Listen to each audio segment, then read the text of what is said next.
আপনারা দেখছেন ফব news. ফব news মানে আপোষহীন স্বচ্ছতা। আজ 9 তারিখ। এই 9 তারিখ শব্দটা শুনলেই গা কাটা দিয়ে ওঠে।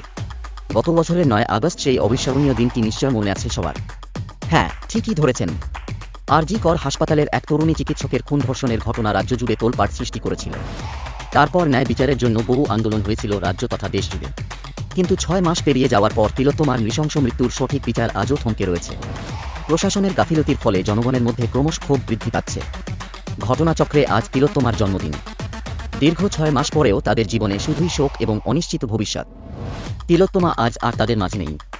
তার হাসি, তার উপস্থিতি সবই স্মৃতি হয়ে রয়ে গেছে। তাদের একমাত্র চাওয়া ন্যায় বিচার, যেন আর কোনো বাবা মা এই কষ্ট না পায়। তাই আজ সমগ্র রাজ্যের সাথে পূর্ব বর্ধমানের রাজপথে তিলোত্তমার জন্মদিনে তারই স্মৃতি স্মরণে সাধারণ মানুষের ফের প্রতিবাদ। কার্জন গেটের সামনে আগুন জ্বালিয়ে প্রতিবাদ। অনুপ কুমার দাসের রিপোর্ট, ফব নিউজ। বলছি ম্যাডাম, আমি ফেস অফ বেঙ্গল থেকে অনুপ বলছি। তা আপনারা আজকে এখানে জমায়েত হয়েছেন, তা কিসের জন্য জমায়েত হয়েছেন একটু বলবেন?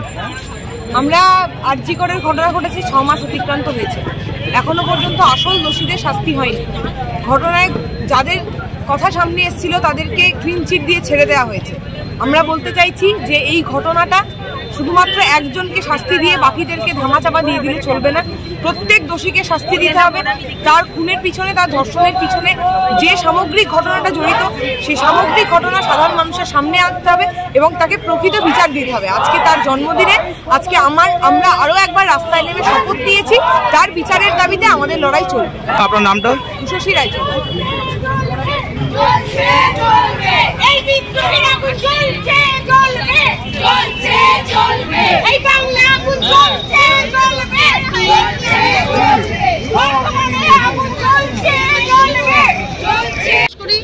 এই জঘন্য অপরাধ একজন মানুষের দ্বারা সংঘটিত হয়নি এবং ঘটনা ঘটার পর থেকে আমরা বারবার দেখেছি যারা প্রকৃত অপরাধী তাদেরকে আড়াল করা হয়েছে, প্রমাণ নষ্ট করার নানা রকম উদ্যোগ দেখেছি, প্রশাসনের পক্ষ থেকে উদ্যোগ দেখেছি। তো সুতরাং আমরা যে দাবিতে সেদিন ছিলাম আজও পথে আছি।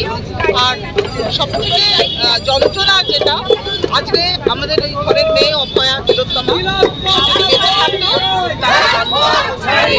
জন্মদিনে 25 বছরের জন্মদিনের মৃত্যু ঋণ শোধ করার দাবিতে আমরা পথে নেমেছি। আমরা রাজপথে আছি।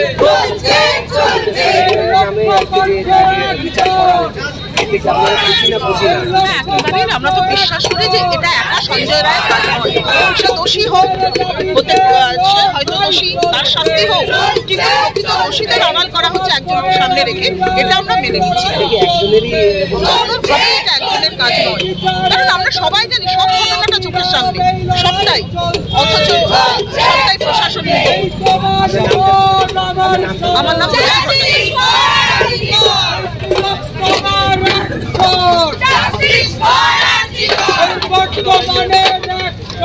Justice for Antigua!